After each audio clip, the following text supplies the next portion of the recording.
All right, my name is Rich Schmidt. We're here with Carl Thoma. It's August 20th, 2024. We're at Duzer Vineyards in Dallas. Carl, thank you so much for joining us today. First question to start things off is why wine? Before I respond to that question, I want to thank Linfield College and the archive program for capturing all this information, because it's too bad more industries don't capture this, because it really does help define an industry into the future, so thank you. How I got interested in wine is a pretty simple story. In college, most people drink beer, so a friend of mine said, we'll be different, so we'll drink wine. Of course, I'm not sure if people would think of Matus as wine, but nevertheless, it's actually still sell millions of cases today.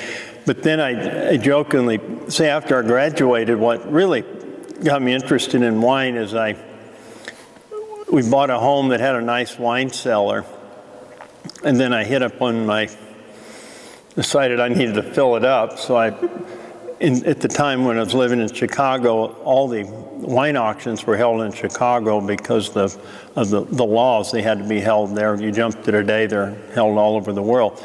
So you'd go to these wine auctions on Saturday about once a quarter, and so you accumulated this wine into your cellar, and this is back in about 1980. So, in retrospect, it turned out to be great investment. So I always enjoyed wine, and then I'd gone to graduate school on the West Coast at Stanford, and everybody in the West Coast, whether it's Berkeley or Stanford, all goes to Napa Valley for the weekend, and that was about the time Robert Mondavi was taking off. So you got to know wine then, and then started collecting wine, and then you start to think, I ought to backward integrate.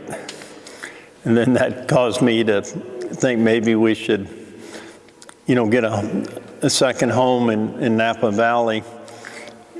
And then we decided, maybe we should buy a vineyard, and then it just kind of escalates to today. We could probably talk for 20 minutes from 1980 to 2024, but it actually started out enjoying wine, collecting wine, and thinking one would integrate, and then I ultimately ended up with a winery in California, and then when I sold it, we just bought this parcel here at Duzer, and I decided to keep it because, I just felt that Oregon had a pretty bright future at the time, and so that's kind of abbreviated without getting into chapter and verse of the rocky road from there to here. Well, we're going to come back into some of that rocky road in a minute because I'm curious about some of that. Well, let's talk about life before wine a little bit. Tell us about where you're born and raised and early life up into college. I grew up on a ranch on the Oklahoma-New Mexico border, and it was in an era where 25 miles to the nearest school where I went to school, and grew up in an environment where didn't have television. Today you have satellite, but back in the 60s, 50s, you didn't have satellite. And actually, I was in the 9th grade before we even had a telephone where we were at.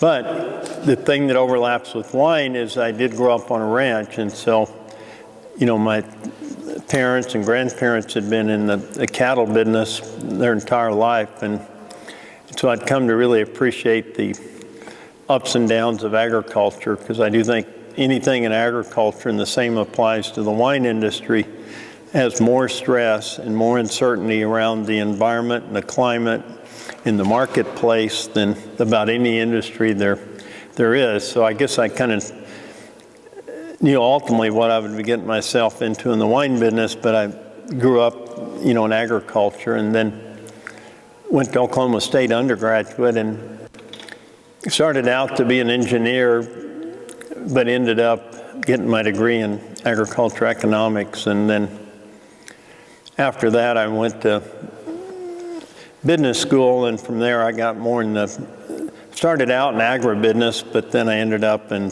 venture capital or private equity, and that's, where I've spent the last going on 50 years. So, when you headed off to school, what did you think you were going to do? A little bit of background. Our family had always been what I guess I kind of call entrepreneurial, meaning that we're trying to be opportunistic and look for opportunities to focus our energy or what little capital we might have.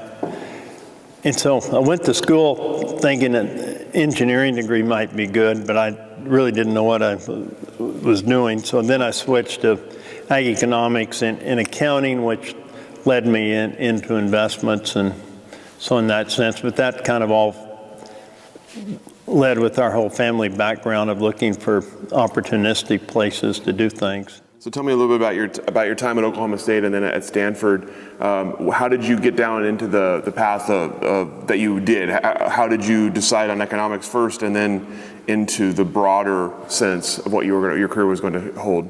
At Oklahoma State, I'd say, I probably wanted to ultimately go to graduate school, so I, focused on, trying to get as good a grades as possible. As I jokingly say, I took every accounting course there was at Oklahoma State, which is, 45 hours, which is more or less the equivalent of getting a master's in accounting, but I was kind of one course away from getting a master's in accounting, because then I went to Stanford Business School. And the reason I went to Stanford is because at the time, the perception was that the West Coast was kind of the future of the United States, and Stanford was deemed to be more entrepreneurial than schools on the East Coast. And lo and behold, 50 years later, that statement's probably still true, that the most innovation takes place in Northern California. And so I think there was that drive to work with people and try to invest in new things that other people hadn't, or to, just create companies in that way. So how did you end up in Chicago? I ended up in Chicago more or less looking for a job. My wife had followed me at the Stanford Business School, and she was a year behind me, and I'd worked for an agribusiness company in Arizona looking for acquisitions in agriculture. And then she had a job offer from Quaker Oats, which was headquartered in Chicago, and then a friend of a friend introduced me to Stan Golder at First Chicago, and I got a job offer from them, and that's when we moved to Chicago, and I guess literally May of '74, so I guess it's 50 years ago, and kind of got into the private equity. Not that many people care about it in Oregon probably, or the wine industry, but at the time, private equity and what we were doing was pretty innovative.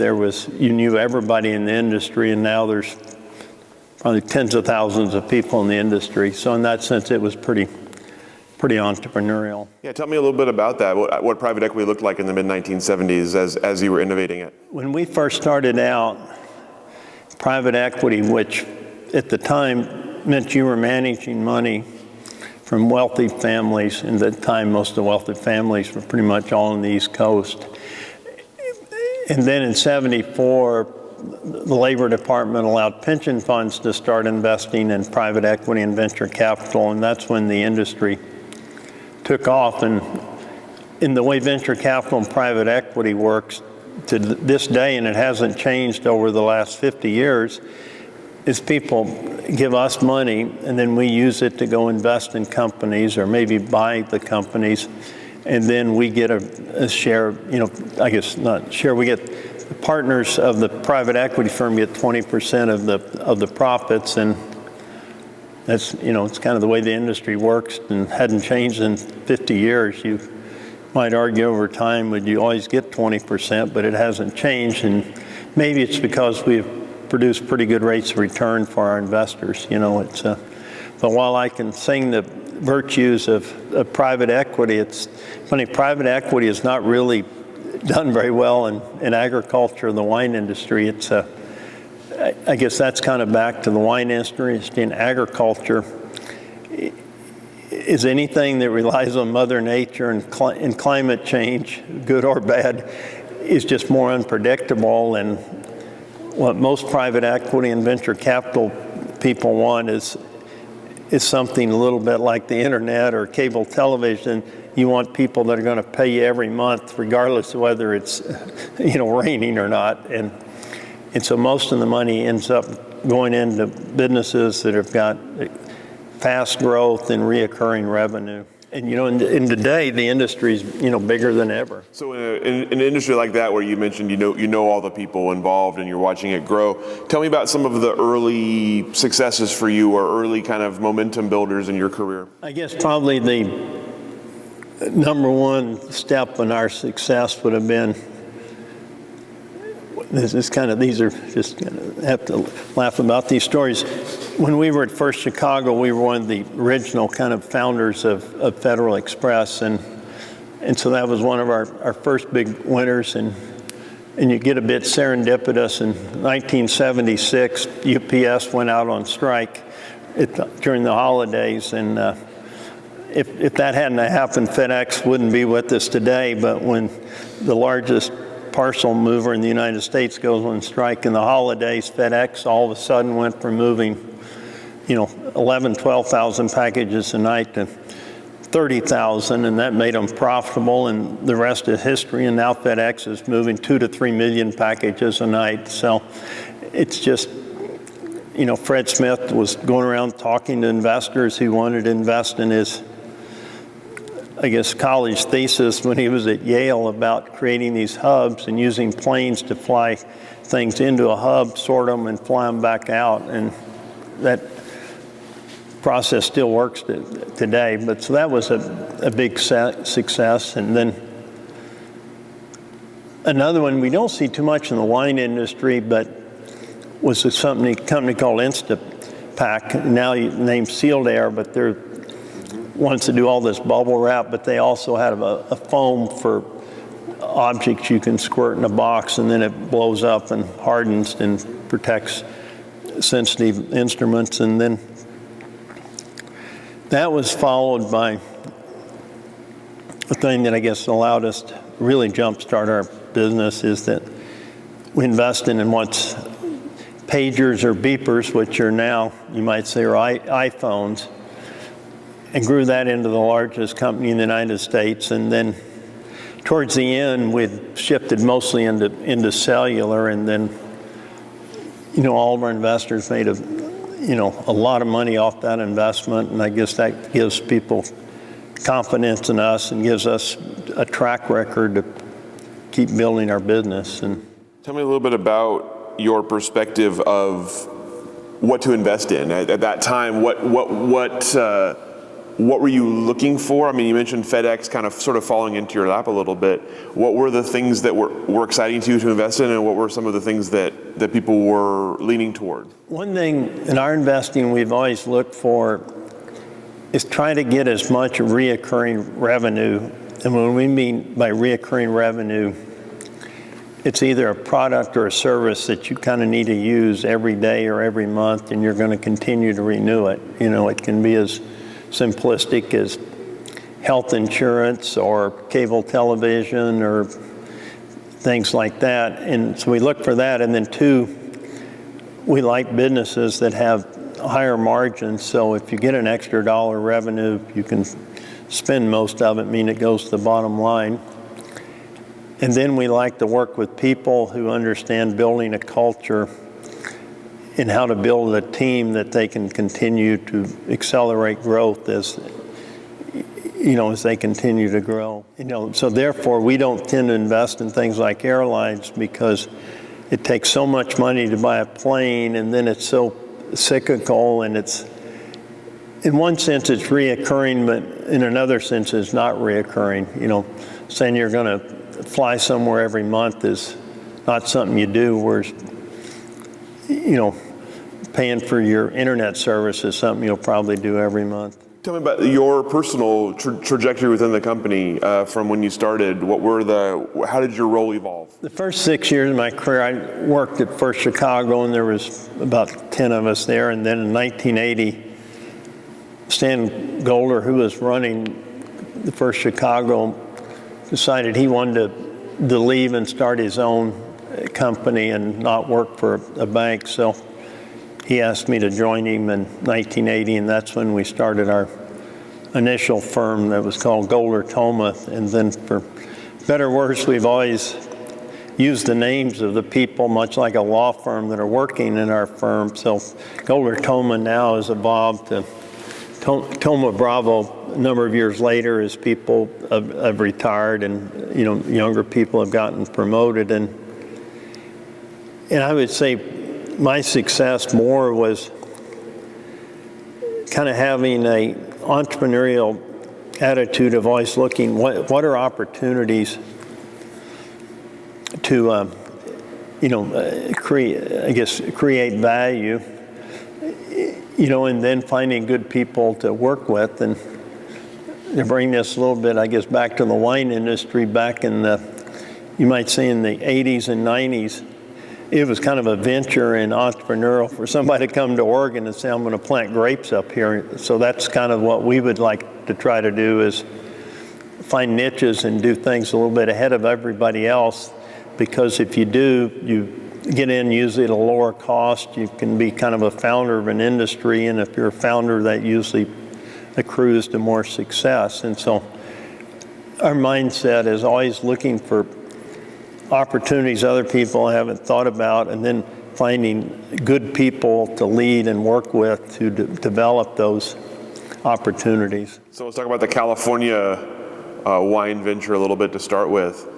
You mentioned it kind of being a slippery slope from enjoying wine to being in Napa to owning. So tell me about the first vineyard, or the first vineyard project you started in Napa. The first vineyard project probably was beginner's luck and spoiled you. There was Monticello, which was a winery in Napa off I think it's Big Ranch Road, just north of Napa. This would have been in kind of a financial crisis in the around the mid-90s, and they decided to want to sell off 40 acres because it was going to have to be replanted. And so I bought that, and I think it was in a Merlot, which probably wasn't the right soil for Merlot, but so we planted Sauvignon Blanc, and that whole project was $1 million to buy the land and develop, and then 2 years later, sell it for $2 million. So you think being in the wine business is pretty easy, put $1 in and 2 years later get $2 back. And then to add insult to injury, the person I sold it to for $2 million owned it another year and sold it for $3 million. So maybe I wasn't so smart, but in Napa goes through these spurts. And I don't think Oregon's been quite like that, where values can really just accelerate and then they can kind of be flat for a while. I mean, then probably after the person got paid $3 million for it,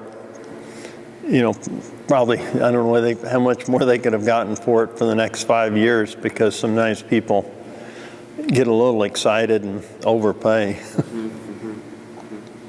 And then from there, I got to know the Duckhorn family, because the home we finally bought in Napa was, about a half a mile from where Dan and Margaret lived. And so kind of get to know your neighbors. And so I got to be a small investor in Duckhorn early on. And of course, that was the best investment, I guess, I've ever made in the wine industry. And then, they ultimately sold it, and it's hardly the same company anymore because it's so much bigger. But, they've even, buy fruit up here in Oregon now. And so, and then kind of what led me to Oregon was I met Bill Hill, and he was raising money to buy a winery called Perducci. And so he put several investors together to buy that, and I invested in that. And maybe that's where my winning streak of the wine industry took a turn for the worst, because we put that money up and we borrowed some money. We bought a lot of vineyards, and then Perducci, still around today, but at the time it was doing 200,000 cases a year. But it was more or less a grocery store wine. which meant $7, $8 a bottle. I think it's still about the same now, even 20 years later, is that we thought we could take the price up, or Bill thought he could take the price up, because at the time, I was really just an investor. I wasn't running Produce. And we took our prices up, and unfortunately, all the grocery stores, which we were in the state of California, didn't look kindly on our price increases, meaning that if you're one day $7.99 or $8.99 and then you want to be $11.99, they, as I jokingly say, when you sell to a supermarket or a grocery store, they're buying by price point, they're not buying by quality. Produce, you're a $7.99 or for a Chardonnay and an $8.99 for a Cabernet, and if you want to sell us for $11.99, you're competing against a whole group of other brands, and we're happy with those brands. We don't need another brand at $11.99, and so we kind of had a little bit of setback with our sales volume, and so then the banks all got cranky, so I put some more money in, and then I guess when Bill kind of decided to go separate ways, and then, he's gone on and done some other things. And then I ran the business.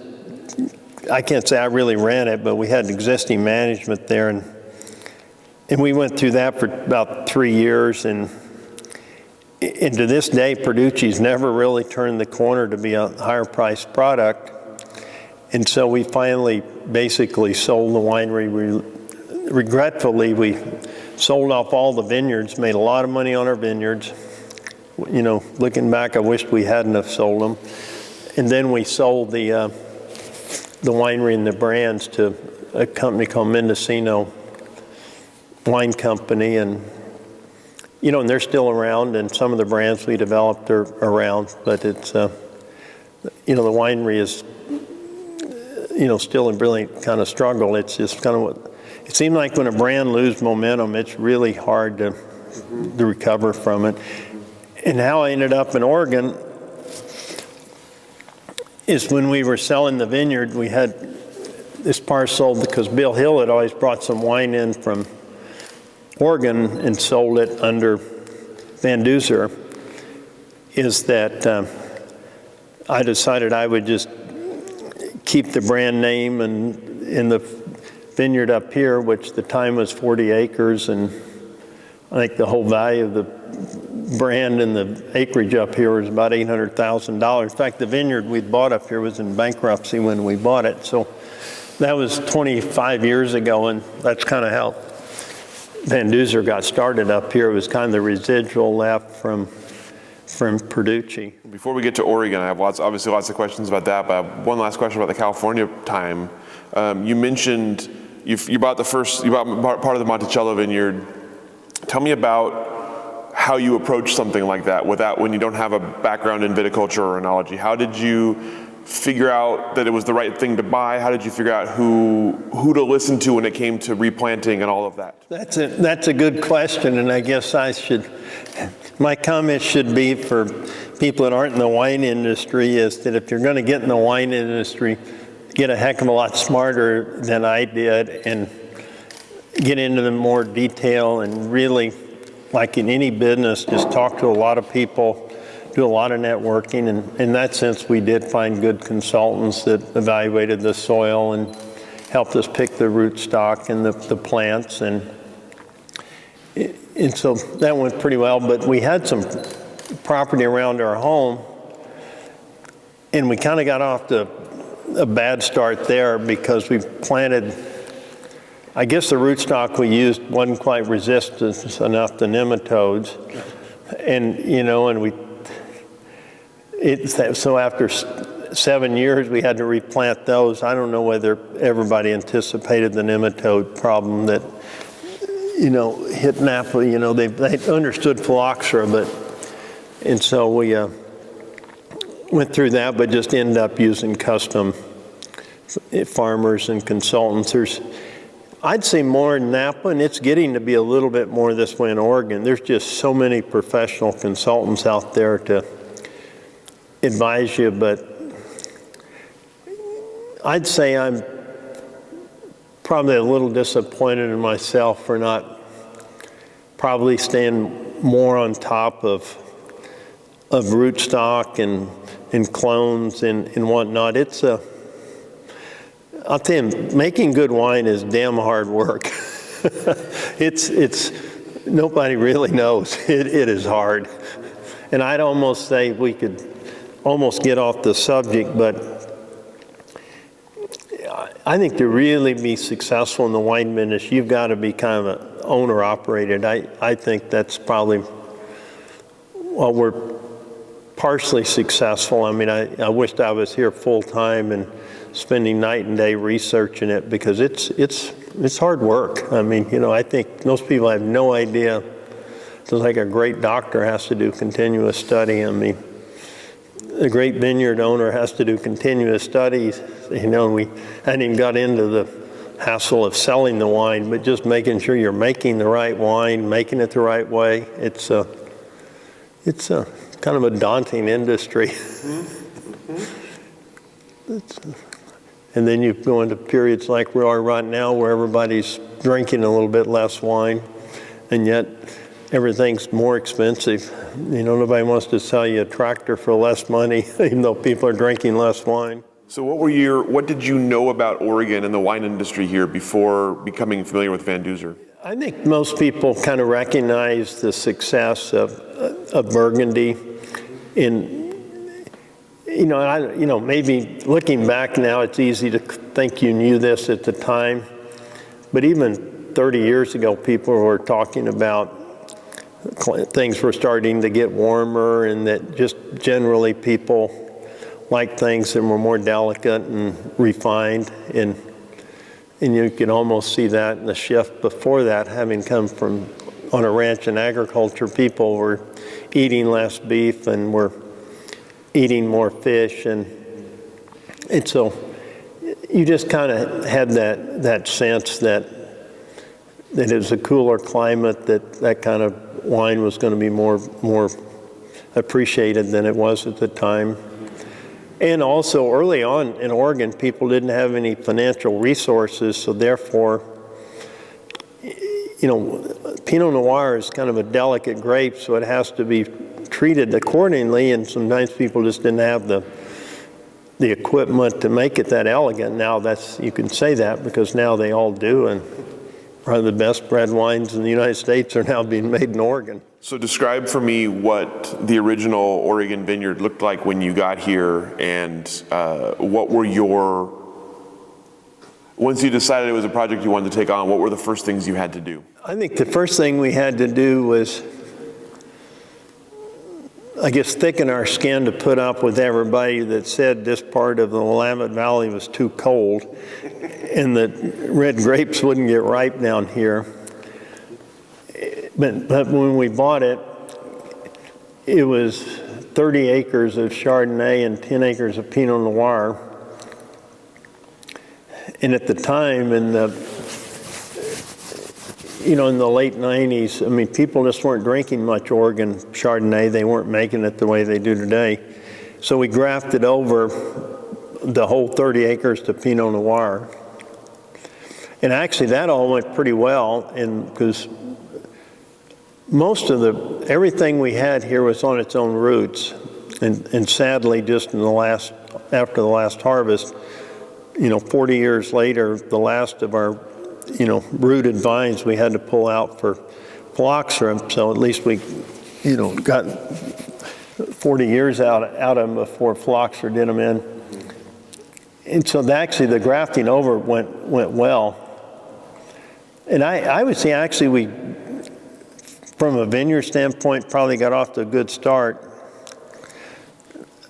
But a mistake I made is that I brought a winemaker that had worked at Perducci, moved up here, and his success had been making Cabernet. And so I would say the first, as we've been here 25 years, I'd say damn near the first 10 years, we were making our wine too much like Cabernet. And yet, if you go back to Bordeaux or Burgundy, they still make some wines seem a little bit that way, but it's our wines for a little bit, as we jokingly say, and that was true actually in the first 10 years. Most of our Pinot was sold into steakhouses because the tannins were bigger, they weren't as elegant, and they could, you kind of needed a steak to to put up with the tannins.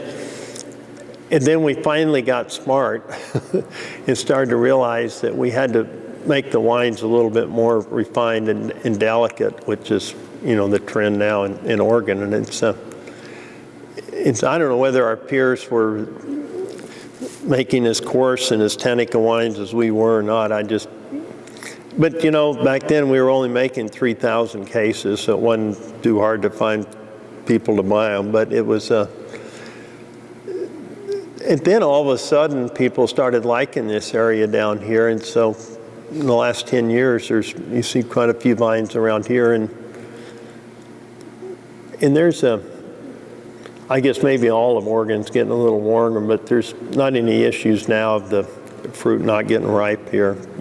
But we've also gotten smarter about farming and crop loads and canopy management to deal with that. What was sort of the initial philosophy in terms of farming, and how has it changed here, if it has changed? I think everybody's gone to more dense plantings. They've probably gone to a little lighter crop load. That's one way to make sure your grapes get ripe and are in balance with the moisture you've got, is don't put as many clusters for shoot. And so that's the main thing that's changed. I would say one thing we've been a little slow on, but I guess we're going to start making the change next year, is we probably should have started moving towards organic farming a little bit sooner. I think gut tells me Oregon's about on an inflection point where the whole area is going to start moving towards organic. Europe is way ahead of us in organic farming, and and it just makes the soil better, but it's, I don't know, we all just kind of get spoiled. It's just like human beings, we all take too much medicine. So, sometimes it's just exercise and get some sleep and don't take more medication. I think we're going to have to start to treat our land the same way, and it'll reward you just like a good diet and exercise will reward you. And I wish we'd have probably started that, 10 years ago, but this is better late than never. So with that, you obviously, you have live, salmon safe, things like that. Tell me about the kind of the role of biodiversity and sustainability here. I think, to me, biodiversity or not using inorganic chemicals is all back to just keeping the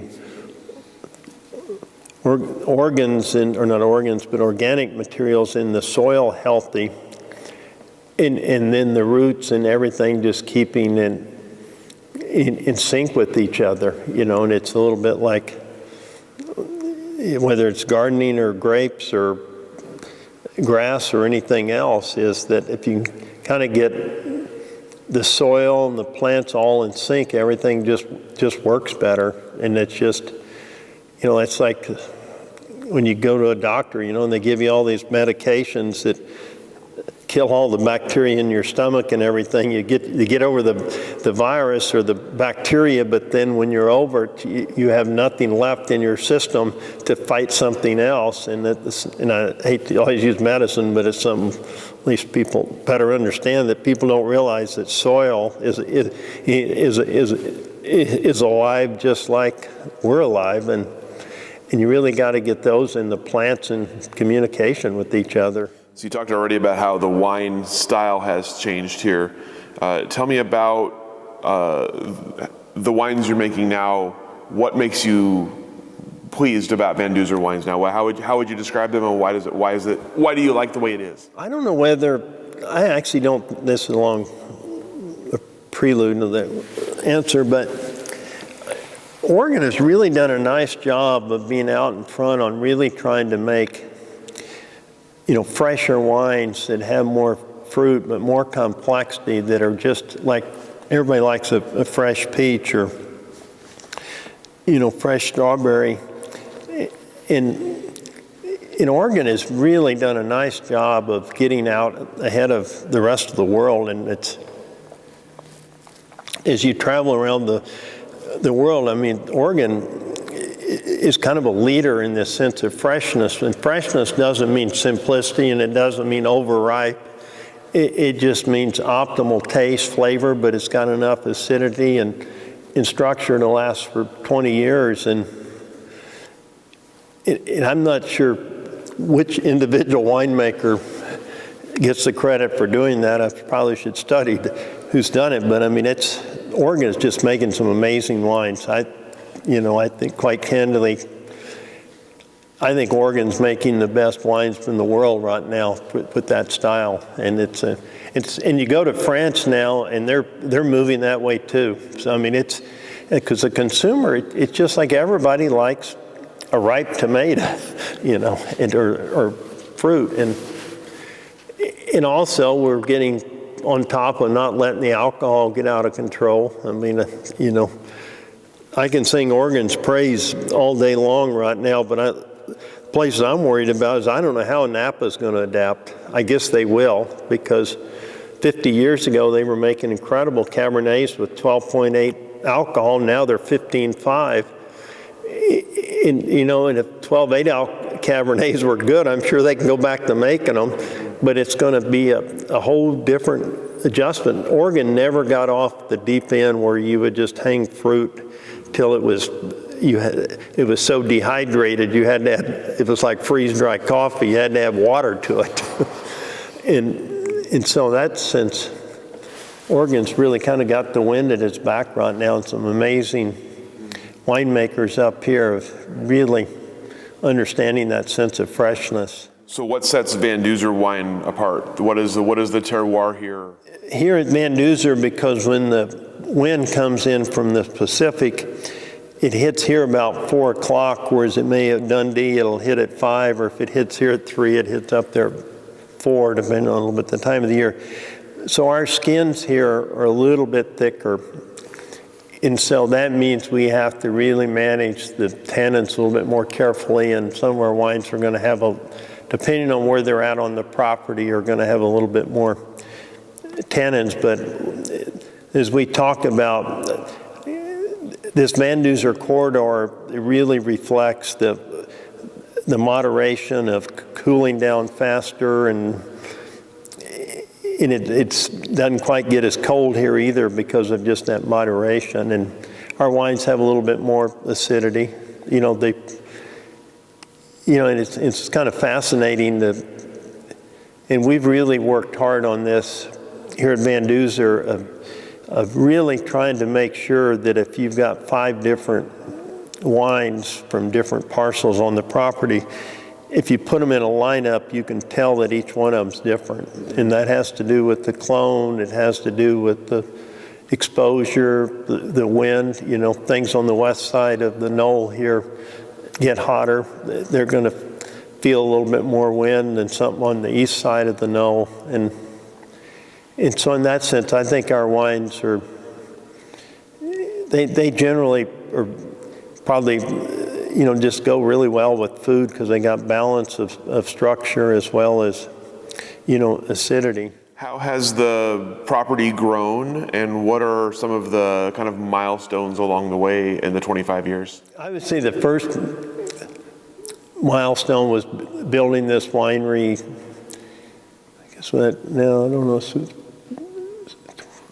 I'd say about 20 years ago. I think the first vintage here was 2001. And you look at it today, I mean, it's like anybody that has a winery in the world, I guess something you built 20 years ago, you can't believe you could build it for that. So in that sense, you're just proud of the fact that it cost you 5 times 20 years later to build it. I don't know, hard to believe inflation's gone up that much, but so that was a milestone, is getting a good facility where you could control the humidity around here and the temperature and things like that. Tell most of these barrels are all empty right now, so we don't have to worry about keeping this room cool until harvest. And so that was the first step. And then And then just a continuation of learning the vineyard and how to farm it. And is, one of my kind of favorite expressions I like to tell people is, the reason to really be a good winemaker, you have to have been this a long time. Some of the great wines of the world, it can be 10 generations have been farming that land, and they've learned about everything. And I can know that a little bit, having grown up on a ranch. My granddad and parents, they knew exactly pastures as to how many cattle it would raise, and if it didn't rain, what this parcel would react to, if it rained a lot. And that's the same thing here. Every year you're here, we're just smarter. So I guess one's the new winery, and the second is just 25 years of experience. And if we can make as much progress in the next 25 years as we have in the last 25, 50 years from now, maybe we'll have finally kind of figured it out. But then you got other people who have been at it for 200 years. And I think one thing that all of Oregon's figuring out, and this is back to the freshness, a little bit like less is more, gentler treatment. I've already talked about less gentler treatment with the soil and trying not to use inorganic materials and kind of minimalist impact. And the same is starting to take place in the cellar, is just gentleness, and in less treatment sometimes can just create, more flavorful wines. So you talked earlier about how this is the kind of business that you would have possibly avoided in your other career as a nature-based and climate change-based business. So tell me about how you've sort of grappled with that as an owner, and what's the role you want to play here at Van Duzer? I grapple with that a lot, because I do feel that if you're kind of not here every day and living in the vineyard and living in the cellar, you're never going to be quite as good of a wine person as somebody that's here night and day and it's the only thing they do. Does that mean you can't be successful and enjoy it and be pleasing and try to make sure you hire and partner with all the other people you can find to do it? And so I guess kind of my advice is operators, winemakers who own it are probably always going to make better wines than somebody that's not here every day. That doesn't mean I can't have fun, can't make good wine.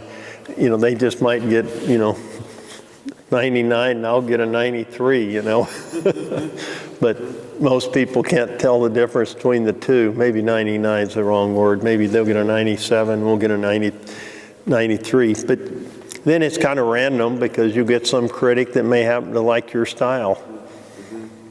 And so I think it's making wine is a tough business. It's a whole lot harder than the average consumer has any idea.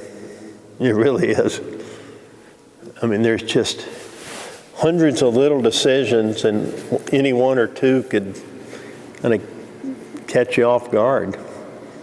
And you're dealing with a living product that you got to constantly control, the bacteria. And if you over-treat the bacteria, then you destroy all the complexity and flavors and aromas. Tell me about building a team here. What did you look for, and how has your team grown and evolved? I would say that it's evolved because of the more experience you gain in hiring people and starting to calibrate yourself as to how you can motivate them and their philosophy in making in wine. And so I think that just evolves over time. And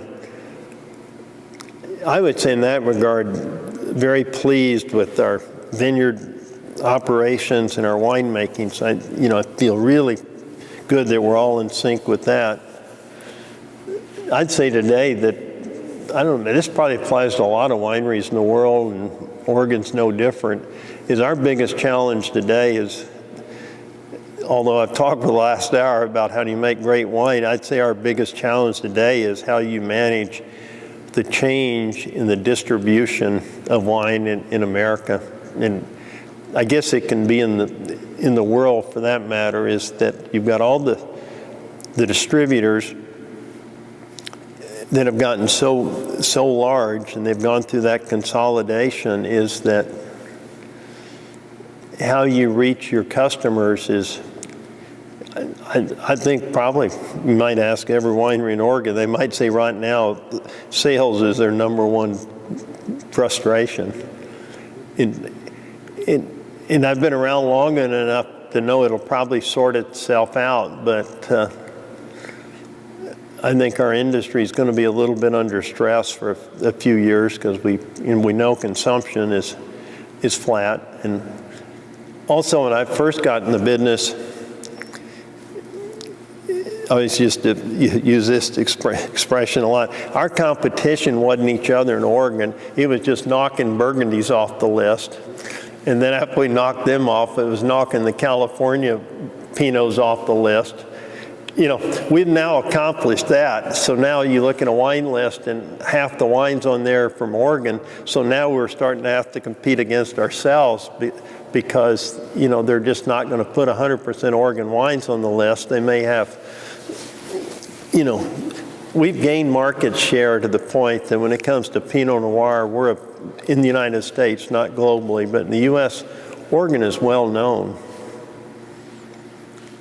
And so now our challenge is, I guess, just trying to figure out what's the right price point and getting distribution in shelf space in these stores, and trying to persuade people, if you're going to drink less alcohol, you know, buy one good $30 bottle of wine instead of, you know, 3 bad $10 bottles of wine. I'm all for less alcohol consumption, providing it's cheaper wines.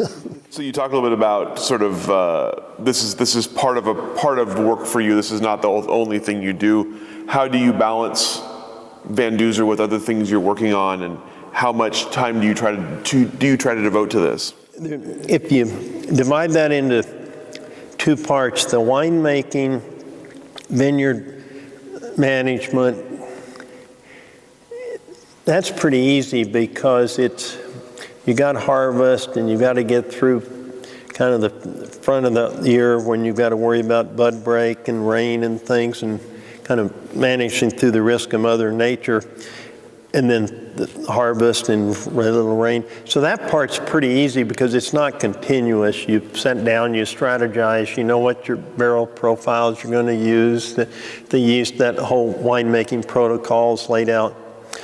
So that can, being here, if you're not actually doing the work yourself, you don't need to be here every day. So I don't know whether it's probably coming, you know, every 2 months might be enough, or you come every month for 4 months and don't come for 6. That part's pretty easy to manage, but the hard part now is sales, because it's nonstop. If somebody's not out there selling, you know, somebody's probably not buying. And so in that sense, I'd say sales eats up more of everybody's time today than it used to, because the distributors have got way too many brands, and so the wineries are going to have to sell more of their own product. You know, and scores used to help, but now there's so many people giving out scores in all of the Oregon wines in general, I think as a category are, you know, right up there with, you know, all high scores. So it's almost like everything gets, you can't sell wine on scores anymore because everybody's got high scores. So then that means you've got to go in and create a unique story about the owner, the winemaker, the wine, just a sheer presence. You've got to go train and coach the servers, the staff in the stores. And I'd say that's eating up a lot more time, because Oregon has, probably just like every wine part in the world, there's way too many wineries here. As we all know, the wine industry is the easiest industry to get into there is, meaning that you fill out a form, you can get a permit, you buy some grape juice and create a label and you're in business. You can't go start an airline that easy. You can't just buy an airplane and hire a pilot and tell customers to get on board, but it's about that simple. And so I think in that sense, that's the bigger frustration, is how do we sort out and convince consumers that when I came up here, there was probably 200 wineries. Now, I don't know, is there 600, 800 wineries? Over 1,000. 1,000, yeah. And it probably went up 200 in the last 2 or 3 years, or 5 years. And so that's our biggest challenge, is that and everybody somehow manages to get it sold. May not make any money selling it, but it gets sold. So tell me about, you mentioned the next 25 years here. Tell me about future goals for Van Duzer. What have you not done yet that you want to do? What are you looking forward to taking on? As we think about, and we already talked a little bit about the ease of entrance, and probably almost too many acres of grapes have gotten planted in Oregon, which I thought would never happen, although when we first came up here, it was mentioned there was a lot of land that could be planted. So I think what we've decided to do is that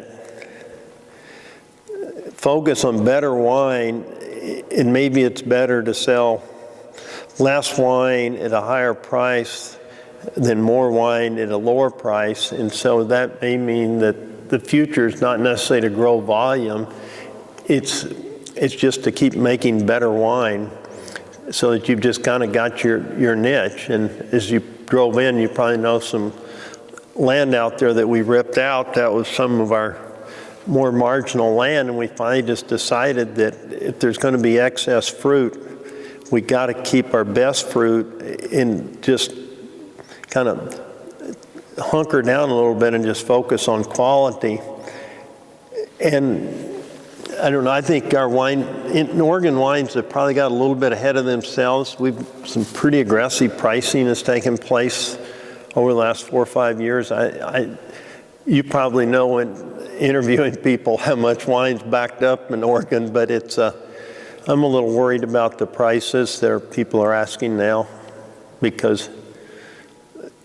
but if everybody keeps focusing on quality, and if you go to Bordeaux, I mean, they don't make 20,000 cases and then 5 years later make 40. They've been making the same quantity for years. And I think Oregon may need to start to go into a little bit more just focus on quality, because we've got truly unique climate up here, and there are some truly unique sites, but all of Oregon is not the same. And I think a little bit of too much marginal land may have gotten planted, and we may go through a little bit of a shakeout, but that happens in every industry. But that doesn't mean, wine's still not a good business. We just got to be more selective and focus on quality and not quantity. So let's talk a little bit outside wine for a minute. Obviously, there are many other things going on in your life. Let's talk about the visual arts. Obviously, a big art collector. Tell me about how that came to be and how that's progressed in your life. Because when you're in the investment business, you make an investment, and then when you sell it, you kind of put cash in as an investment, and you sell the stock, you get cash back. And so I think what happens is, if I look back, I probably should have bought nothing but vineyard land or land. But buying land is a lot harder than buying art, because there's auctions. Everybody has art galleries, and arts doesn't rely on climate for success. And so you buy art because you find looking at it, much like enjoying wine in moderation, it can be stimulating, relaxing, inspiring. It's just a way to relieve tension. So it seems like people in the private equity business worldwide tend to collect a lot of art. I think it's just because it's easy to do. They find it relaxing. easy to care for. You can put it in your home. You can enjoy it. And then you kind of just get on that treadmill and you just keep enjoying it and you just keep buying more art. And, one day you've got more art you need, but you enjoy it. But it really is interesting that people that are in financial services seem to buy more art than if you're in the manufacturing business. Maybe if you're like Walmart, you can just open another Walmart store with your money. In our case, you'd end up buying art.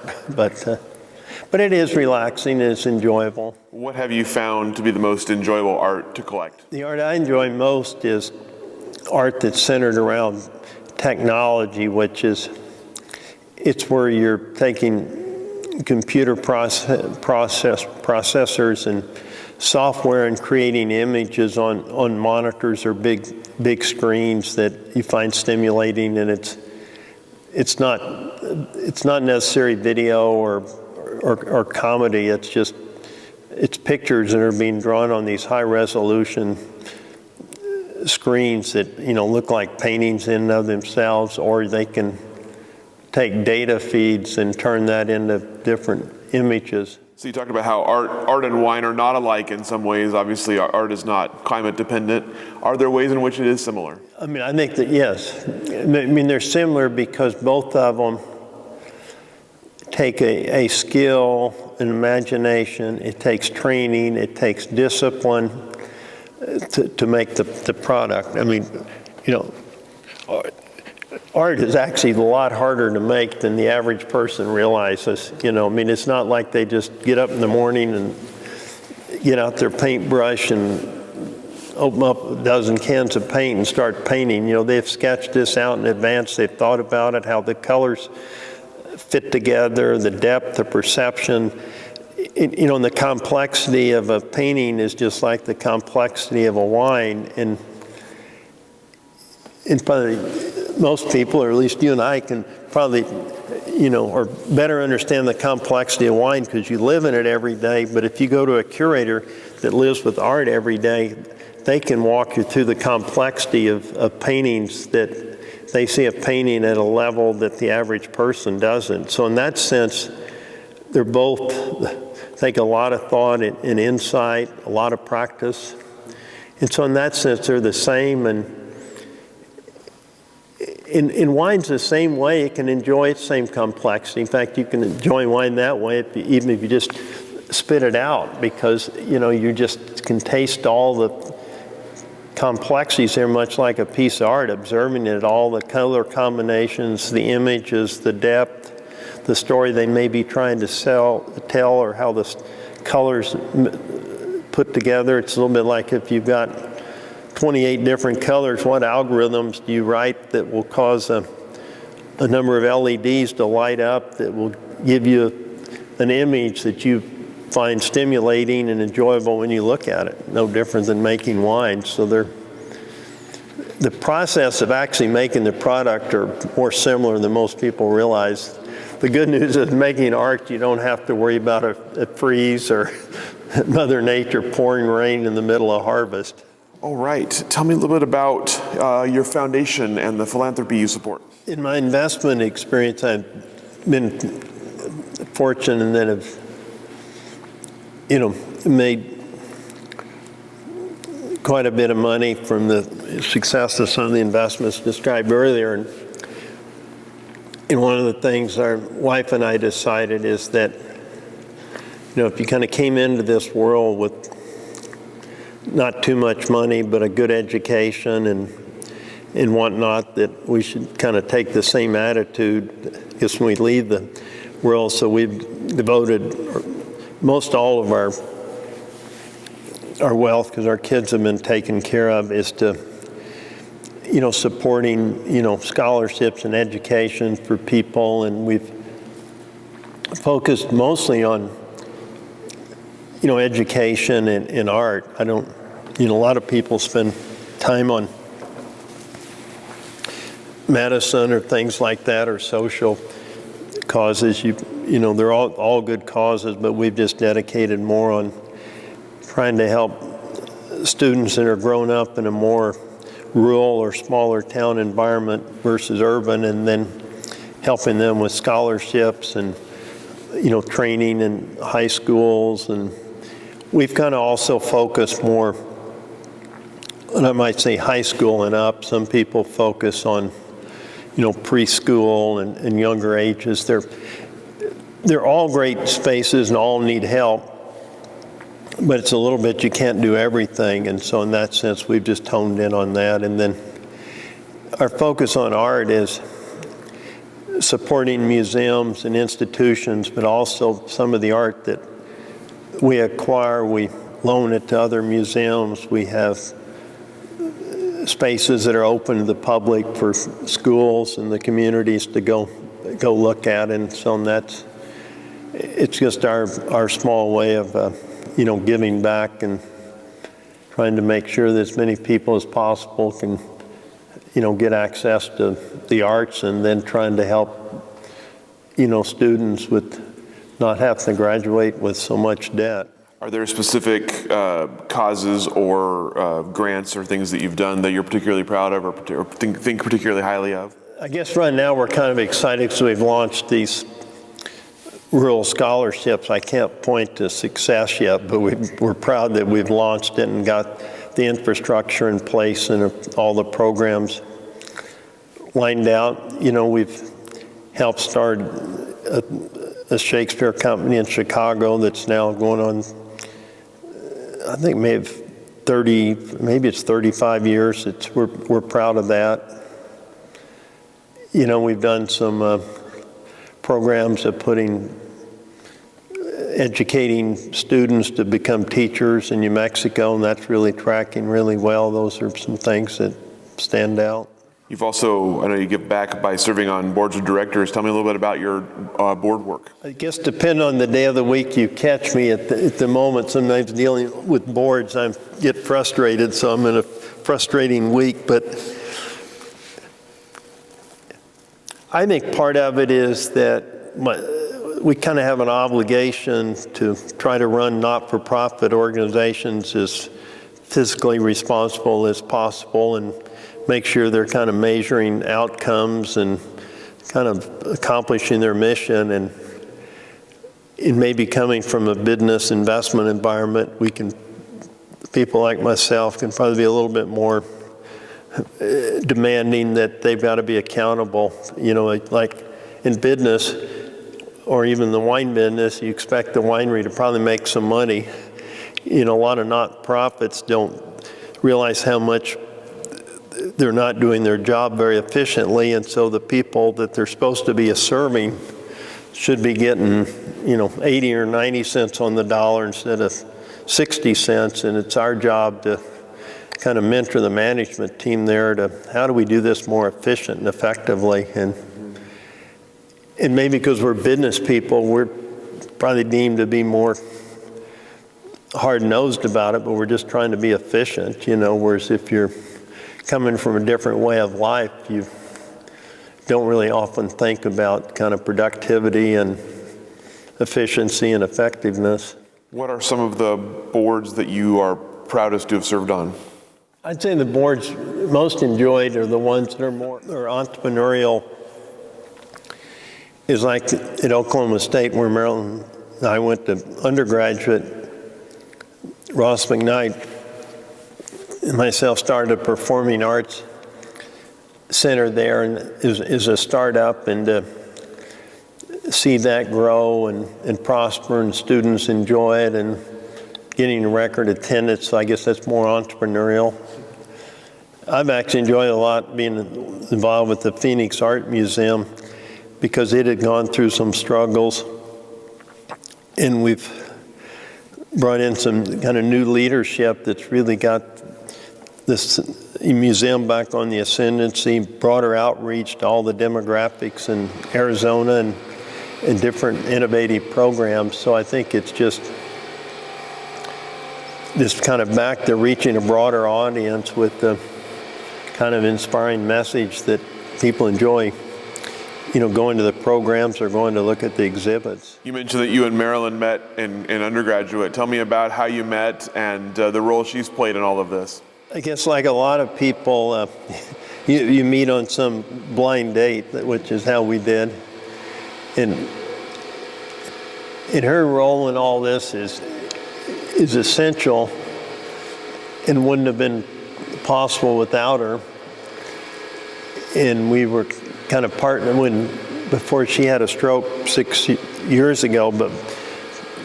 And I'd say the first 15 years of our winery, she kind of ran all the marketing, all of the design, the whole communication with distributors, our direct-to-consumer programs. And then she shifted to spending a little bit more time on our foundation and promoting our collections to museums. And then since her stroke, she hasn't been involved in any, but early on, she definitely was the driver of the branding and the communications, and we miss that. Knock on wood, at least we got our label right, so we've at least had the same label for 25 years. We haven't had to redo that every 2 or 3 years. You've talked a little about the future for Van Duzer and the future for Oregon. Tell me about the future for yourself. What's on your horizon? Anything that you're excited about, projects or travel-wise coming up? Here lately, I've kind of enjoyed going to a lot of wine regions around the country just to learn. And then I guess I'm really wanting to get our scholarship program going. And then I think we're all still just trying to sort out with this trend towards perhaps less consumption of alcohol. How are we as a winery going to do well in that environment, and then spend more time really to get a jump start on trying to move towards organic farming. So I guess part of it is just a little bit of everything, but it's I don't know. It's as you get older, it takes more. It seems like it takes more energy. Last question for you. What is your proudest accomplishment or greatest achievement? It would be teaming up with Stan Golder and starting our private equity firm, because we've really excelled at that, and that's given us the connections, the financial resources to do a lot of other things. And that all comes down to, I guess, showing humility, because remember, most of this is money that are pension funds, endowments. I mean, you live here in Oregon. The state of Oregon is one of our biggest and big investors. State of Washington, all the California states are institutions here. So we have this fiduciary duty to spend this money wisely, to create jobs, to back technologies and give them a good rate of return so their pension funds, endowments grow. And it's all really around your integrity and trust in each other. They trust us. We've got to trust the entrepreneurs that we're backing to do it, and just that whole chemistry of working together where everybody's benefiting. Because if we're giving the state of Oregon a good return on their money, it allows their pensions to pay more to their retirees, and we all just got to do it in a respectful and honorable way. And that's some ways no different in the wine business. There's only honest wine made. There's no dishonest wines made, because if they are, they're going to spoil or not last or not taste very good. All right, that's all the questions that I have for you. Anything I didn't ask that I should have, or anything we didn't talk about here today that you wanted to talk about? No, that was good. I need more practice on this so I could do better.